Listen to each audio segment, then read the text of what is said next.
Hi friends, welcome back to my channel. ఈరోజు ఉన్నటువంటి updates ఒకసారి న్యూస్ పేపర్ అప్డేట్స్ పరిశీలిద్దాం. ఛానల్ని మొదటిసారిగా చూస్తున్న వారు ఛానల్ని సబ్స్క్రైబ్ చేసుకోండి, ఛానల్ని లైక్ చేయండి, మీ ఫ్రెండ్స్కి కూడా షేర్ చేస్తే వారికి కూడా యూస్ఫుల్గా ఉండే అవకాశం ఉంది. మన ఛానల్లో డైలీ తెలుగు న్యూస్ పేపర్స్ను కవర్ చేసి ఎన్నో జాబ్ అప్డేట్స్ మ్యాక్సిమం కవర్ చేసే ప్రయత్నం చేయడం జరుగుతుంది. అయితే గత 15 రోజుల నుంచి కొద్దిగా బిజీ ఉండడం వల్ల ఎప్పటికప్పుడు అప్డేట్స్ అందించలేకపోతున్నాను, క్షమించండి. మరి ఎప్పటికప్పుడు మ్యాక్సిమం అప్డేట్స్ అందించే ప్రయత్నంలోనే నేను ఉండటం జరుగుతుంది. మరి వీడియోని చూస్తున్న వారు చివరి వరకు చూసే ప్రయత్నం చేయండి, వీడియోని లైక్ చేయండి. ఇక ఈరోజు ముఖ్యమైన అప్డేట్స్, రాబోయే ఉద్యోగాలకు సంబంధించి ఒక చిన్న అప్డేటు రావడం జరిగింది. మరి దిశ పేపర్లో మనకు త్వరలో ఏ ఉద్యోగాలు రాబోతున్నాయో ఒక చిన్న అప్డేట్ ఇక్కడ ఇవ్వడం జరిగింది. ఉద్యోగాల జాతర త్వరలో 2000 గెజిటెడ్ ఆఫీసర్ పోస్టులకు నోటిఫికేషన్, ఆ తర్వాత 5000 పోస్టులతో డిఎస్సి అంటూ ఇక్కడ ఒక అప్డేట్ ఇవ్వడం జరిగింది. ఎస్సీ వర్గీకరణ వల్ల ఇంతకాలం ఆలస్యం, 2-3 రోజుల్లో బిల్లు పైన గవర్నర్ సంతకం, రోస్టర్ పాయింట్స్ ఫిక్సింగ్ పైన కసరత్తు అంటూ రాష్ట్రంలో మళ్ళీ ఉద్యోగాల జాతర మొదలు కానుంది. ఎస్సీ వర్గీకరణ బిల్లు పైన గవర్నర్ సంతకం చేసిన వెంటనే కొత్తగా పోస్టులు ఫిలప్ చేసేందుకు రాష్ట్ర ప్రభుత్వం సిద్ధంగా ఉన్నది. మొదటగా 2000 గెజిటెడ్ ఉద్యోగాల భర్తీ, తర్వాత మరి 2000 ఉద్యోగాలకు సంబంధించి గెజిటెడ్ పోస్టులకు సంబంధించిన భర్తీ తర్వాత, ఆ తర్వాత 5000 పోస్టులతో డిఎస్సి నోటిఫికేషన్ ఇవ్వాలని భావిస్తున్నట్టు తెలుస్తోంది. వీటితో పాటు ఇప్పటికే ప్రకటించినటువంటి జాబ్ క్యాలెండర్ ప్రకారం మిగతా డిపార్ట్మెంట్లలో ఖాళీగా ఉన్న పోస్టులను భర్తీ చేసేందుకు రాష్ట్రంలోని రేవంత్ సర్కారు ప్లాన్ చేస్తుందని ఇక్కడ వార్త ఇవ్వడం జరిగింది.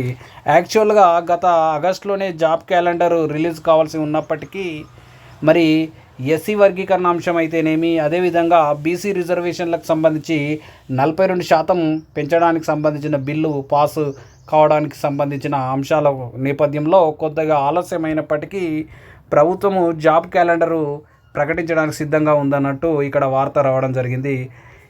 ఇక్కడ చూడండి, ముందుగా 2000 గెజిటెడ్ పోస్టుల భర్తీకి సంబంధించి ప్రస్తుతం 2000 గెజిటెడ్ ఆఫీసర్ పోస్టుల భర్తీ చేసేందుకు ప్రభుత్వం సిద్ధంగా ఉన్నట్టు తెలిసింది.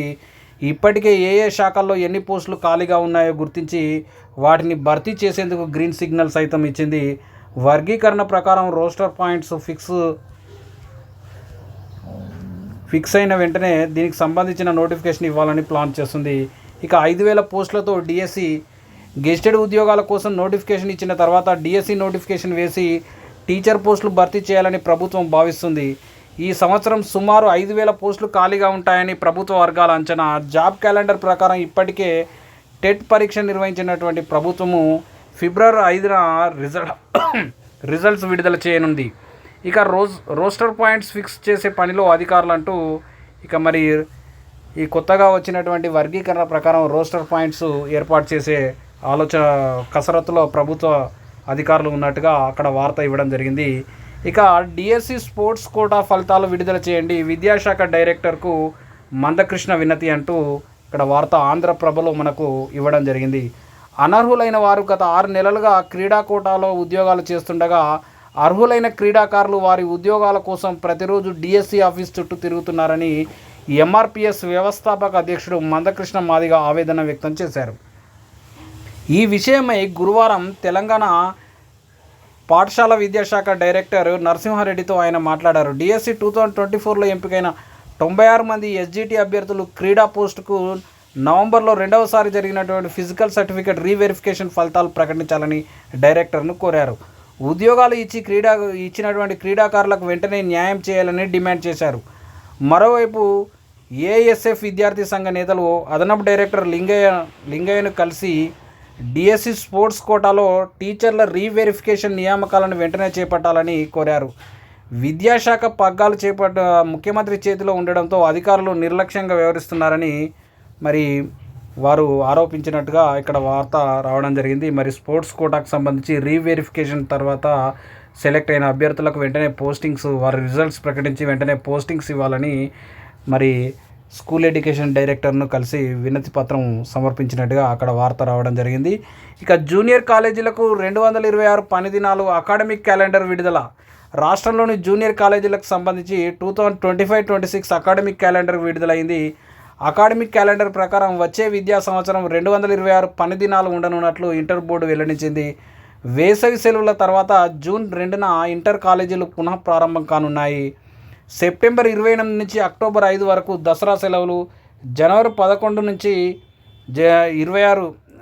2026 జనవరి 11 నుంచి 18వ తేదీ వరకు సంక్రాంతి, వాటికి సంబంధించిన సెలవులు, వాటికి సంబంధించిన అకాడమిక్ క్యాలెండర్కి సంబంధించిన వార్త ఇది.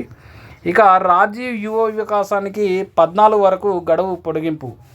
రాష్ట్ర ప్రభుత్వం ప్రతిష్టాత్మకంగా చేపట్టినటువంటి రాజీవ్ యువ వికాసం నిరుద్యోగ యువత తమ భవితను మార్చుకోవాలని BC corporation MD Mallaiah Bhattu కోరారు.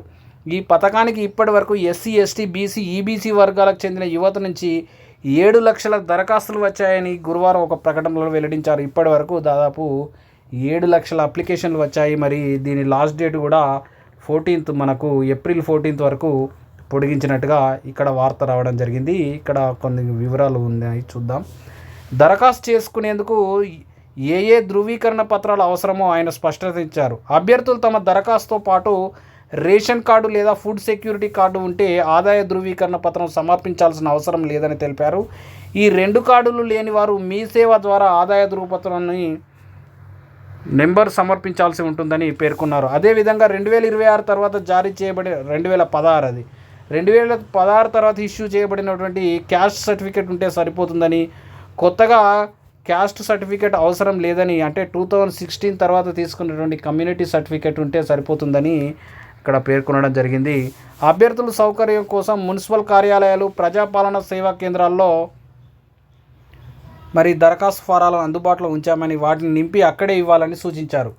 దరఖాస్తులకు చివరి తేదీని ఈ నెల 14th వరకు పొడిగించినట్టు మల్లయ్య భట్టు తెలియజేశారు. ఇక రాజీవ్ యువ వికాసం ధృవీకరణ పత్రాలపై స్పష్టత. రాజీవ్ యువ వికాసం పథకానికి దరఖాస్తు చేసుకోవడానికి గడువును ఈ నెల 14 వరకు పొడిగించారు. అర్హులైన SC, ST, BC, minority, Christian minority, EBC నిరుద్యోగ యువత ఈ అవకాశాన్ని సద్వినియోగం చేసుకోవాలని BC corporation managing director Mallaiah Bhattu తెలిపారు. దరఖాస్తుకు రేషన్, ఫుడ్ సెక్యూరిటీ కార్డు ఉన్న వారికి ఆదాయ ధృవపత్రం సమర్పించాల్సిన అవసరం లేదని, రేషన్, ఫుడ్ సెక్యూరిటీ కార్డు లేని వారు మీ సేవ ద్వారా జారీ చేయబడినటువంటి ఇన్కమ్ సర్టిఫికేట్ను, దానికి సంబంధించిన నంబర్ను సమర్పించాల్సి ఉంటుందని స్పష్టం చేశారు. 2016 తర్వాత మీ సేవా కేంద్రాల ద్వారా జారీ చేయబడినటువంటి క్యాస్ట్ సర్టిఫికేట్ కలిగి ఉన్నవారు మరి కొత్తగా మళ్ళీ క్యాస్ట్ సర్టిఫికేట్ తీసుకోవాల్సిన అవసరం లేదని వార్త ఇక్కడ ఇవ్వడం జరిగింది. ఇక కొన్ని నోటిఫికేషన్లకు సంబంధించి ఇక్కడ వార్తలు ఇవ్వడం జరిగింది, చూద్దాం. సిఎస్ఐఆర్కి చెందినటువంటి national environmental engineering research institute, NERI, national environmental engineering research institute Nagpur, Maharashtra junior secretariat assistant stenographer పోస్టుల భర్తీకి దరఖాస్తులు కోరుతుంది. మొత్తం పోస్టులు 33. ఇక national institute of Tiruchirappalli professor పోస్టుల భర్తీకి దరఖాస్తులు కోరుతుంది. మరి online fee 2500, April 22 last date. ఇక టెక్నికల్ మేనేజర్ పోస్టులు, national high speed rail corporation limited regular ప్రాతిపదికన టెక్నికల్ మేనేజర్ పోస్టుల భర్తీకి నోటిఫికేషన్ జారీ చేసింది. మొత్తం పోస్టుల సంఖ్య 71. ఇక మరి సిబిఆర్ఐలో 31 సైంటిస్ట్ పోస్టులు ఉన్నాయి. మరి వాటికి దరఖాస్తు చేశారని ఇక్కడ క్వశ్చన్ మార్క్ ఇవ్వడం జరిగింది. Telangana state engineering, agriculture and pharmacy common entrance test 2025కి సంబంధించి టీజీ ఈఏపీ సెట్ ఎప్సెట్ 2025కి సంబంధించి ఇక మరిన్ని వివరాలకు సంబంధించి ఇక్కడ స్కాన్ చేయమన్నాడు. ఇక్కడ చూడండి, పర్యావరణ పరిరక్షణకు తొలి ప్రాధాన్యం ఇవ్వాలి, హెచ్సియు స్టూడెంట్స్ పైన లాఠీ చార్జెస్ సరికాదని ఎమ్మెల్సీ కోదండరాం ప్రభుత్వాన్ని డిమాండ్ చేస్తున్నట్టుగా ఇక్కడ వార్త ఇవ్వడం జరిగింది. ఇక క్షమించాలి, విద్యార్థులపై కేసులను ఎత్తివేయాలని డిమాండ్ చేస్తున్నట్టుగా ఇక్కడ మరి హెచ్సియు విద్యార్థులపైన పెట్టినటువంటి కేసులను వెంటనే ఉపసంహరించుకోవాలని ప్రభుత్వాన్ని కోరుతున్నట్టుగా అక్కడ వార్త ఇవ్వడం జరిగింది. 7 లక్షలకు చేరుకున్న యువ వికాసం సర్టిఫికెట్లు, రేషన్ కార్డు ఉంటే ఇన్కమ్ సర్టిఫికేట్ అవసరం లేదు. BC corporation chairman BC corporation managing director Mallaiah Bhattu వెల్లడి అంటూ ఇక్కడ వార్త ఇది చదివాము ఆల్రెడీ. టీజీ సెట్ 2025లో 36,334 మందికి సీట్ల కేటాయింపు, మరో 13,130 సీట్లు రిజల్ట్స్ దశల వారీగా విడుదల. ఫలితాలను విడుదల చేసిన సెట్ కన్వీనర్. రాష్ట్రంలోని వివిధ గురుకులాల్లో 5వ తరగతిలో ప్రవేశాల కోసం నిర్వహించిన టీజీ సెట్ 2025లో 36,334 మందికి సీట్ల కేటాయింపు చేశారు. మరో 13,000 సీట్ల ఫలితాలను దశల వారీగా విడుదల చేయనున్నారని మరి టీజీ సెట్ 2025 ఫలితాలను సెట్ కన్వీనర్ అలుగు వర్షిని గురువారం రిలీజ్ చేయడం జరిగింది. రాష్ట్రంలో SC, ST, BC general residential స్కూల్స్లో 5వ తరగతిలో ప్రవేశాల కోసం ప్రతి ఏడాది టీజీ సెట్ను నిర్వహిస్తున్న సంగతి తెలిసిందే. అందులో భాగంగా 5వ తరగతిలో ఫిబ్రవరి 23న రాష్ట్ర వ్యాప్తంగా ప్రవేశ పరీక్ష నిర్వహించిన విషయం తెలిసిందే. మరి ఆ ప్రవేశ ఎంట్రన్స్ టెస్ట్కి సంబంధించిన రిజల్ట్స్ రిలీజ్ చేయడం జరిగిందని ఇక్కడ ఇవ్వడం జరిగింది. ఉదయం షిఫ్ట్లో జేడబ్ల్యూ మెయిన్స్ గణితం ప్రశ్నలు కఠినం. దేశవ్యాప్తంగా గురువారం జరిగినటువంటి జేడబ్ల్యూ మెయిన్స్ పేపర్ 1 ఉదయం షిఫ్ట్లో గణితం ప్రశ్నలు కఠినంగా ఉన్నాయని నిపుణులు పేర్కొన్నారు. ఫిజిక్స్, కెమిస్ట్రీ ప్రశ్నలు మధ్యస్థంగా ఉన్నాయని, ఈ 2 సబ్జెక్టులలోని కొన్ని ప్రశ్నల జవాబులపై సందిగ్ధం ఉందని, అందువల్ల కీలో మార్పులు ఉండవచ్చని శ్రీ చైతన్య ఐఐటి జాతీయ కోఆర్డినేటర్ ఉమాశంకర్ అభిప్రాయపడ్డారు. ఇక గురుకులాల్లో 5వ తరగతి ప్రవేశ పరీక్ష ఫలితాల వెల్లడి. ఇది చదివాం వార్తను. ఇక రేషన్ కార్డు ఉంటే ఆదాయ ధృవీకరణ అవసరం లేదు.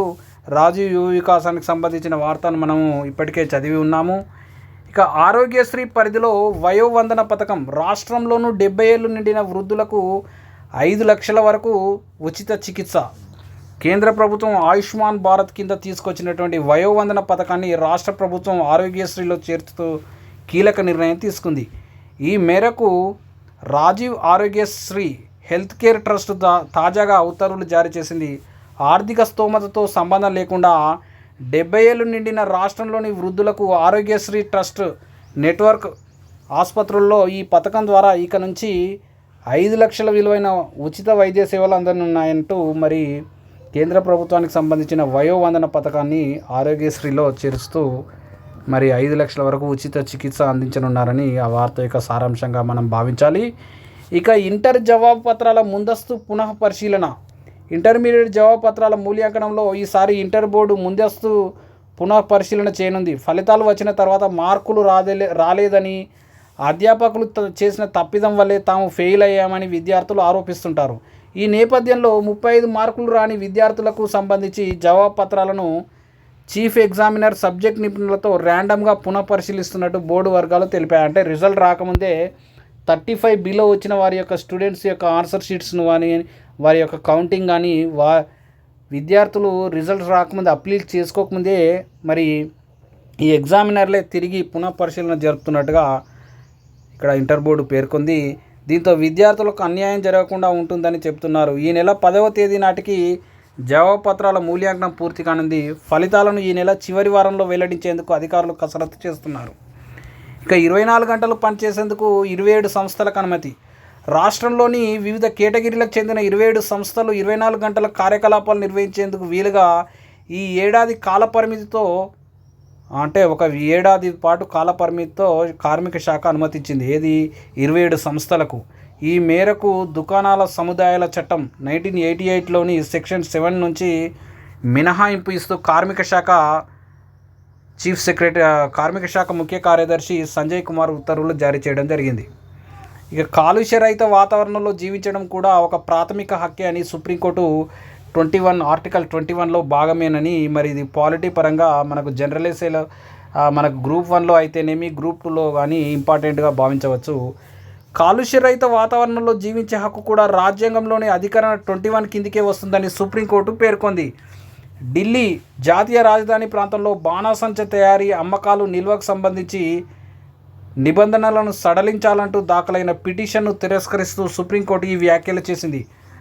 వాయు కాలుష్యం కారణంగా ఢిల్లీలో నెలకొన్నటువంటి భయానక పరిస్థితులను నియంత్రించడానికి గత 6 నెలలుగా ఈ న్యాయస్థానం అనేక ఉత్తర్వులను జారీ చేసింది. ఆరోగ్యంగా జీవించే హక్కు రాజ్యాంగంలోని ప్రాథమిక హక్కు అయినటువంటి ఆర్టికల్ 21 కిందికి వస్తుంది. అదేవిధంగా కాలుష్య రహిత వాతావరణంలో జీవించే హక్కు కూడా అని justice Abhay S Oka, justice Ujjal బుయాన్ల ధర్మస్థానం పేర్కొంది.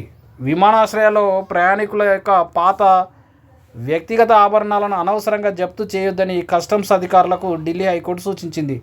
ప్రయాణ సమయంలో ధరించే ఆభరణాల జోలికి కూడా వెళ్ళొద్దని ఆదేశించిందంట. అది వేరే వార్త.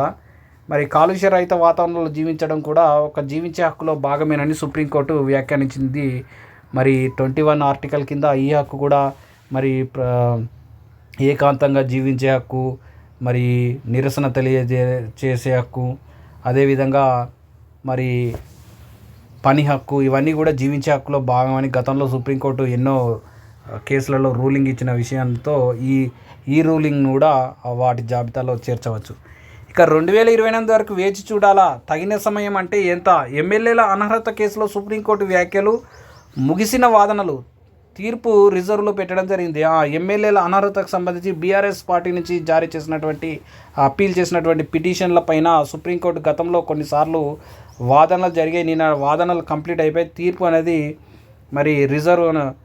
మరి జడ్జిమెంట్ అనేది రిజర్వ్లో పెట్టడం జరిగింది. మరి సీఎం రేవంత్ రెడ్డి గారు అసెంబ్లీ సాక్షిగా ఉప ఎన్నికలు రావని చేసిన వ్యాఖ్యలపైన సుప్రీంకోర్టు సీరియస్ అయినట్టుగా, మరి గతంలోనే ఇట్లాంటి కోర్టు ధిక్కరణ కేసుల అప్పుడే చర్యలు తీసుకోక మేము తప్పు చేశామా అని మరి న్యాయమూర్తులు వ్యాఖ్యానించినట్టుగా వార్త రావడం జరిగింది.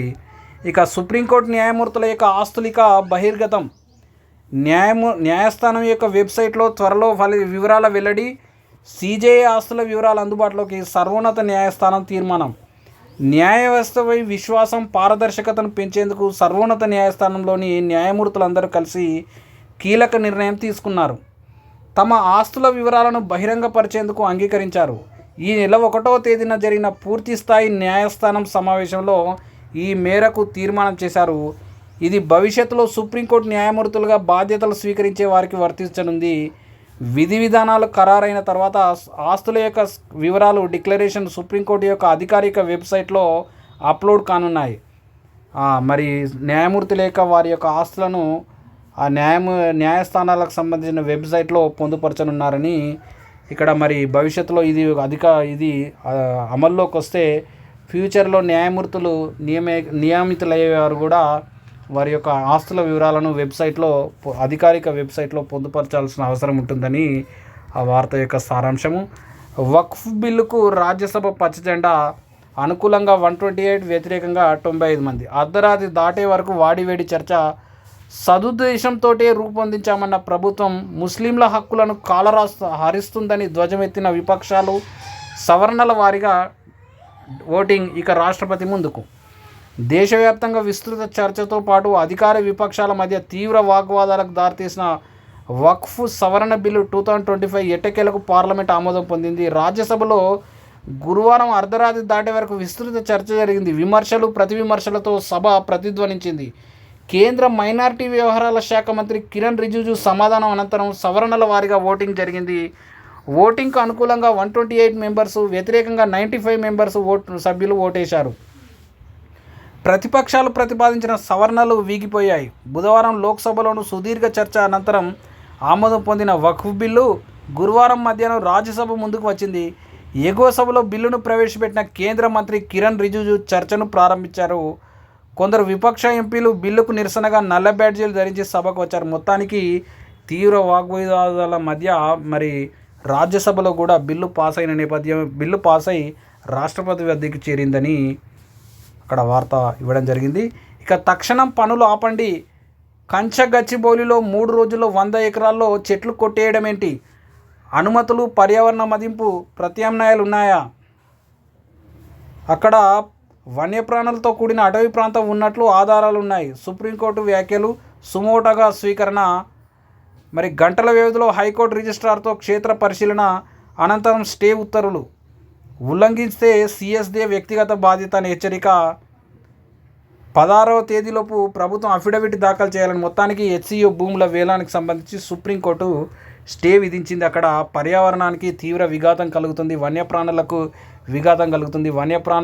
పర్యావరణ పరిరక్షణ అత్యంత ముఖ్యంగా భావించాల్సిన అవసరం ఉందని చెప్పి మొత్తానికి ప్రభుత్వం సుప్రీంకోర్టు స్టే విధించి ప్రభుత్వం కౌంటర్ ఫైల్ చేయాల్సిందిగా మరి ప్రస్తుతానికి స్టే విధించినట్టుగా వార్త ఇవ్వడం జరిగింది.